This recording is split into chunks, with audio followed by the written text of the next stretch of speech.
Hi friends, welcome back to my channel Jushitha Bhargavan. Hope you all are doing good. నేను బాగానే ఉన్నాను. Actually ఇవాల్టి video వచ్చేసి మనం తమిళ అయ్యర్ పెళ్ళి ప్రాసెస్ని స్టెప్ బై స్టెప్గా తెలుసుకుందాం. ముందుగా ప్రారంభమయ్యేది గణేశ గౌరీ పూజ. ఏ శుభకార్యం మొదలుపెట్టినా ముందుగా వినాయకుడిని ప్రార్థించడం మన సంప్రదాయం. పెళ్లిలో కూడా అన్ని అడ్డంకులు తొలగిపోవాలని, వివాహం సుఖంగా జరగాలని పూజ చేస్తారు. ఈ పూజను పెళ్లి ఇంట్లో కానీ లేదా పెళ్లి మండపంలో కానీ మనం ఈ గణేశ గౌరీ పూజను చేసుకోవచ్చు. మనం ఫస్ట్ వచ్చేసి వినాయకుడి విగ్రహం అండ్ గౌరీదేవి విగ్రహాన్ని ఫస్ట్ ఒక చోట ప్లేస్ చేసుకొని పూలు, పండ్లు, కొబ్బరి, అగరబత్తీలు, దీపం సిద్ధం చేస్తారు. పురోహితులు వేదమంత్రాలు ఉచ్చరిస్తూ వినాయకుడిని ఆహ్వానిస్తారు. ఆ తర్వాత గౌరీదేవిని ప్రార్థిస్తూ వధువు జీవితంలో సుఖ సంతోషాలు, శుభమంగళం కలగాలని కోరుకుంటారు. ఈ పూజ ద్వారా పెళ్లి కార్యక్రమానికి శుభారంభం అవుతుంది. నెక్స్ట్ స్టెప్ వచ్చేసి పాలిగై కార్యక్రమం. పాలిగై కార్యక్రమం మీరు ఇక్కడ చూసుకున్నట్లయితే మిడిల్లో కొంతమంది లేడీస్ వచ్చేసి నవధాన్యాలు వేస్తూ ఉన్నారు చూడండి. అక్కడ ఏంటంటే ఒక మట్టి మూకుడు లాంటి దాంట్లో మట్టి వేసేసి దాంట్లో కొంచెం వాటర్ వేసి నవధాన్యాలు వేస్తున్నారు. దాన్నే పాలిగై కార్యక్రమం అంటారు. పాలిగై అంటే పెళ్లిలో సంతాన సౌభాగ్యం, సంపద, శుభ ఫలితాలను ప్రతీకగా సూచిస్తుంది. ఈ కార్యక్రమానికి మట్టి పాత్రల్లో 9 రకాల ధాన్యాలను నింపుతారు. ఆ ధాన్యాలపై పసుపు, కుంకుమ చల్లి పూలతో అలంకరిస్తారు. తర్వాత నీటిని చల్లి ఆ ధాన్యాలు మొలకెత్తేలా ప్రార్థిస్తారు. పురోహితులు వేద మంత్రాలు చదువుతూ దేవతలను ఆహ్వానిస్తారు.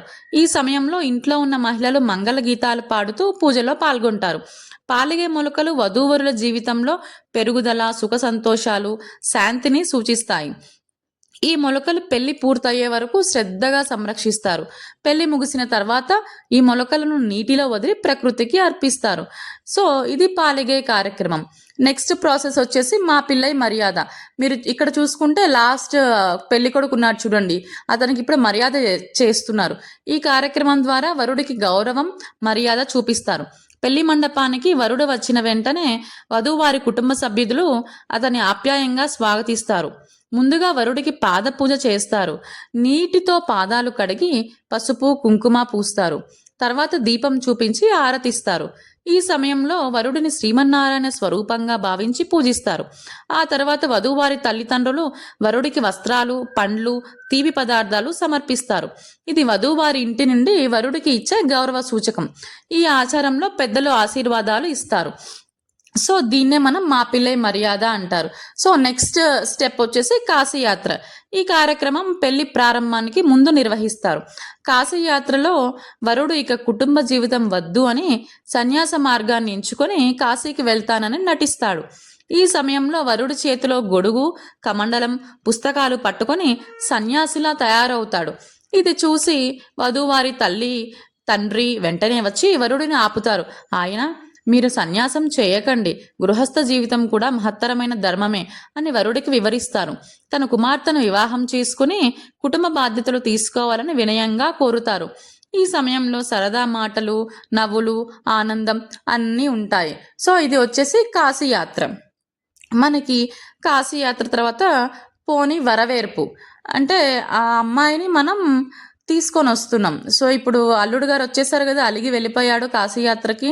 సో అమ్మాయి తరపున వాళ్ళు వెళ్ళి బతిమలాడి తీసుకొని వచ్చారు. సో పెళ్లి కొడుకు వచ్చేసాడు. సో పెళ్లి కూతురుని కూడా మనం తీసుకొని రావాలి కదా. సో అందు గురించి మనం పోనీ వరవేర్పు అంటాం తమిళ్లో దీన్ని. సో దీంట్లో ఏంటంటే కాశీయాత్ర తర్వాత మనకి పోని వరవేర్పు వస్తుంది. కాశీయాత్రలో సన్యాస మార్గాన్ని నటించిన వరుడు ఇప్పుడు వివాహానికి అంగీకరించి మండపం వైపు మళ్ళీ వస్తాడు. ఈ సమయంలో వధువారి కుటుంబ సభ్యులు వరుడిని ఆనందంగా స్వాగతిస్తారు. పాదాలను నీటితో కడిగి పసుపు, కుంకుమ పూస్తారు. తర్వాత దీపం చూపించి ఆరతిస్తారు. ఈ ఆచారం ద్వారా వరుడు ఇప్పటి నుంచి గృహస్థ ఆశ్రమంలోకి ప్రవేశిస్తున్నాడని ప్రతీకాత్మకంగా సూచిస్తారు. వధువారి తండ్రి వరుడిని గౌరవంగా మండపంలోకి ఆహ్వానిస్తారు. ఇక్కడ ఏంటంటే మంగళవాద్యాలు, నాదస్వర శబ్దాలు మొత్తం కూడా పెళ్లి వాతావరణాన్ని మరింత శుభంగా మారుస్తాయి. పెళ్లి కూతురు కూడా వాళ్ళ మేనమామలు కానీ వాళ్ళ అన్నదమ్ములు కానీ పెళ్లి కూతురుని కూడా తీసుకొని వస్తారు పెళ్లి కొడుకు దగ్గరికి. సో ఇది మనకి పోని వరవేర్పు అంటారు. మనకి నెక్స్ట్ స్టెప్ వచ్చేసి పోని వరవేర్పు తర్వాత మనకి నెక్స్ట్ స్టెప్ వచ్చేసి మనకి ఊంజల్.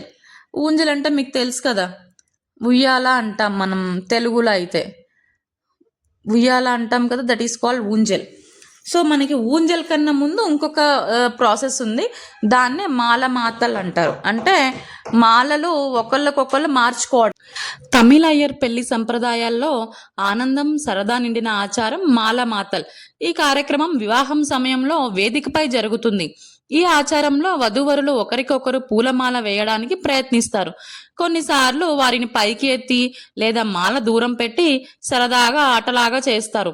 ఈ సరదా క్షణాలు వివాహ వేడుకలో నవ్వులు ఆనందాన్ని పెంచుతాయి.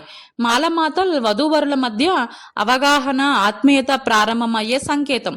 ఈ ఆచారం ద్వారా వారి జీవితం ప్రేమతో నవ్వులతో నిండిపోవాలని ప్రార్థిస్తారు. పెద్దలు వారి మీద అక్షంతలు జల్లి ఆశీర్వదిస్తారు. సో ఇది మాలమాతలు. ఇక్కడ చూస్తున్నారు కదా అండి, పెళ్లి కూతురునైతే వాళ్ళ మేనమామలు అన్నలు పైకి పైకి ఎత్తేస్తారు. అలానే పెళ్లి కొడుకును కూడా సేమ్ వాళ్ళ చుట్టాలందరూ ఆయనకి మేనమామలు లేకపోతే అన్నదమ్ములు ఉంటారు కదా, వాళ్ళు కూడా అతన్ని పైకెత్తుతారు. అప్పుడు ఏంటంటే దండలు మారుస్తున్నప్పుడు సరదాగా ఆట పట్టించడం కోసము ఆయన వేస్తున్నప్పుడు ఈమెను వెనక్కి లాగుతూ ఉంటారు. సేమ్ అలానే ఆయన వేస్తున్నప్పుడు ఈమెను వెనక్కి లాగుతూ ఉంటారు. ఇది ఇది దీన్నే మాలమాతలు అంటారు. సో నెక్స్ట్ స్టెప్ వచ్చేసి ఊంజల్ కార్యక్రమం. తమిళ అయ్యర్ పెళ్లి విధానంలో అత్యంత అందమైన మధురమైన ఆచారం ఊంజల్ కార్యక్రమం. ఈ కార్యక్రమంలో వధూవరులను పూలతో అలంకరించిన ఊంజల్పై కూర్చోబెడతారు. ఊంజల్ వివాహ జీవితంలో సుఖదుఖాలు రెండూ సహజమేనని ప్రతీకగా సూచిస్తుంది. ఈ సమయంలో వధూవరులు ఇద్దరూ జీవితంలోని ఎత్తు పల్లాలను కలిసి ఎదుర్కోవాలని సంకల్పం చేస్తారు. ఇంట్లోని మహిళలు మంగళ గీతాలు పాడుతూ వధూవరులను ఆశీర్వదిస్తారు. పెద్దలు పాలు అరటిపండు తీపి పదార్థాలు వధూవరులకు అందిస్తారు. తర్వాత అక్షంతలు వేసి దృష్టి దోషం తగలకుండా రక్షిస్తారు. ఊంజల్ ఊగిసలాటతో వధూవరుల మనసులు శాంతిగా ఆనందంగా నిండిపోతాయి. ఈ ఆచారం ద్వారా వివాహం ప్రేమ ఓర్పు సమన్వయంతో నడవాలని ప్రార్థిస్తారు. ఈ ఆచారం ద్వారా వివాహం ప్రేమ ఓర్పు సమన్వయంతో నడవాలని సో ఇదే తమిళ అయ్యర్ పెళ్లిలో ఊంజల్ యొక్క ప్రత్యేకత. ఇక్కడ చూస్తున్నారు కదా, ఊంజల్కి మొత్తం ఫ్లవర్స్తో డెకరేట్ చేసేసి పెళ్లి కూతురు పెళ్లి కొడుకు ఇద్దరిని కూడా ఊంజల్ మీద కూర్చోపెట్టి కొంచెం సేపు అట్లా ఉయ్యాలలాగా ఇద్దరిని కలిసి ఊపుతారు. సో దీన్నే ఊంజల్ అంటారు. సో నెక్స్ట్ స్టెప్ వచ్చేసి కాల్ తొడియల్ పాలుం పజముం. సో ఈ స్టెప్లో ఏంటంటే వివాహం పూర్తయ్యాక నిర్వహిస్తారు. ఈ ప్రాసెస్ని వివాహం పూర్తయ్యాక నిర్వహిస్తారు. కాల్ తొడియాలంటే మనకి ఇద్దరిని ఫస్ట్ ఊంజల్లో కూర్చోబెడతారు కదా, ఆ కూర్చోబెట్టిన తర్వాత వధువు పాదాలని వరుడు స్పర్శించడం, దీన్నే కాల్ తొడియాలంటారు. వరుడు వధువు పాదాలను స్పర్శించడం. ఇది వరుడు వధువును గౌరవిస్తానని, ఆమెను తన జీవిత భాగస్వామిగా సమానంగా భావిస్తానని ప్రతీకగా చూపిస్తుంది. ఈ సమయంలో వధువు పాదాలకు నీరు పోసి పసుపు కుంకుమ పూస్తారు. తర్వాత పాలుం పజమం కార్యక్రమం ప్రారంభమవుతుంది.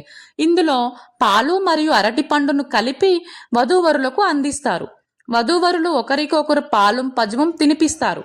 ఇది వారి మధ్య ప్రేమ స్నేహం ఆత్మీయత పెరగాలని సూచిస్తుంది. పవిత్రతకు అరటిపండు సంపద శుభానికి ప్రతీక.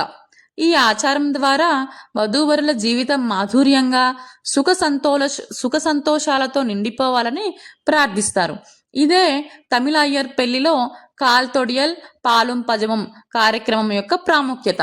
సో మనం ఇక్కడ చూసుకున్నట్లయితే ఎవరైతే ఇద్దరు రిలేషన్స్ ఉంటారు కదా, వాళ్ళ పేరెంట్స్ కానీ రిలేటివ్స్ కానీ ఇద్దరికి కూడా అక్కడ ఇద్దరికి చెరొక చిన్న వెండి కప్ లాంటిది ఇస్తారు.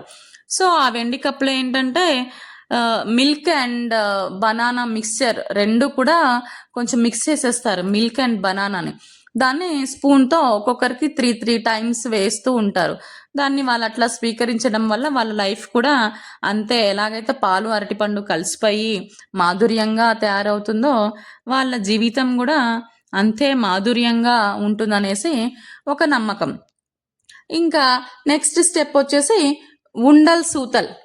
సో ఈ కార్యక్రమం వివాహం పూర్తయిన తర్వాత నిర్వహిస్తారు. ఈ ఆచారంలో వధూవరులు ఒకరికి ఒకరు ఎదురుగా నిలబడతారు. వారి చుట్టూ పెద్దలు మరియు బంధువులు వృత్తంగా తిరుగుతూ మంగళ గీతాలు పాడుతారు. ఉండల్ సూతల్ అంటే వధూవరుల చుట్టూ తిరగడం అని అర్థం. ఇది వారి జీవితాన్ని, బంధువుల ప్రేమ, ఆశీర్వాదాలు ఎప్పటికీ చుట్టుముట్టి ఉండాలని సూచిస్తుంది. ఈ సమయంలో అక్షింతలు జల్లి దీపం చూపించి దృష్టి దోషం తొలగిస్తారు. పెద్దలు వధూవరులను ఆశీర్వదిస్తారు. ఈ ఆచారం ద్వారా వధూవరుల జీవితం శాంతిగా, సుఖ సంతోషాలతో నడవాలని ప్రార్థిస్తారు. ఇదే తమిళ అయ్యర్ పెళ్లిలో ఉండల్ సూతల్ యొక్క అందమైన భావం. సో ఇక్కడ మనం చూసుకున్నట్లయితే ఉండలు అనేవి 2 కలర్స్లో చేసి పెడతారు. ఒకటి ఎల్లో ఉండలు, ఒకటి రెడ్ ఉండలు. ఆ ఉండలు రైస్తో చేస్తారు.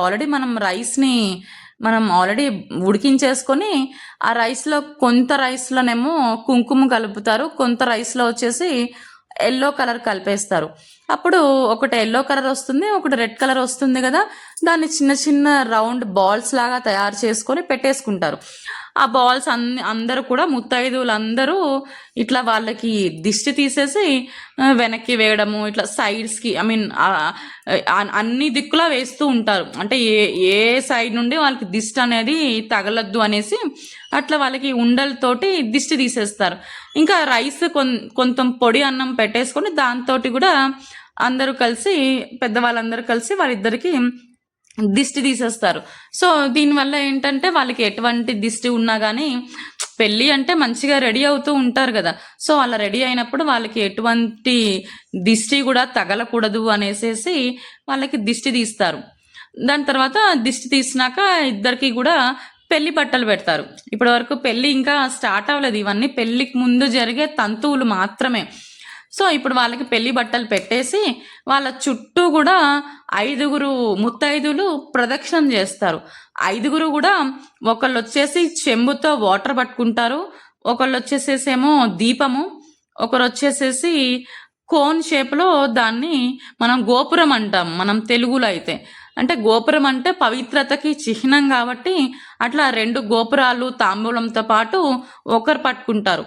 ఒకరేమో పాలు, ఒకరేమో నీళ్లు, ఒకరు ఇంకా దీపము. అట్లా 5 వస్తువులు పట్టుకొని వాళ్ళ చుట్టూ 3 ప్రదక్షిణాలు చేస్తారు. అట్లా చేయడం వల్ల వాళ్ళ చుట్టూ కూడా ఎటువంటి దుష్ట శక్తి కూడా తిరగకూడదు అనేసి వాళ్ళ ఉద్దేశం. సో ఇది అండి ఇవాళ వీడియో. సో నెక్స్ట్ పార్ట్ వచ్చేసి నేను ఇంకొక వీడియోలో చెప్తాను, ఎందుకంటే వీడియో ఇప్పటికే చాలా లాంగ్ అయిపోయింది. సో ఇది 3 days పెళ్ళి. యాక్చువల్లీ నేను 3 days పెళ్ళిని నేను ఒకటే వీడియోలో చూపించాలంటే నాకు కూడా కష్టమైపోతుంది. సో నేను next half of the marriage part అనేది నేను ఇంకొక వీడియోలో మీకు చేసి చూపిస్తాను. థ్యాంక్ యూ సో మచ్ అండి. ఈ వీడియో కనుక మీకు నచ్చినట్లయితే please like, share and subscribe to Jushitha Bhargavan YouTube channel. Thank you so much.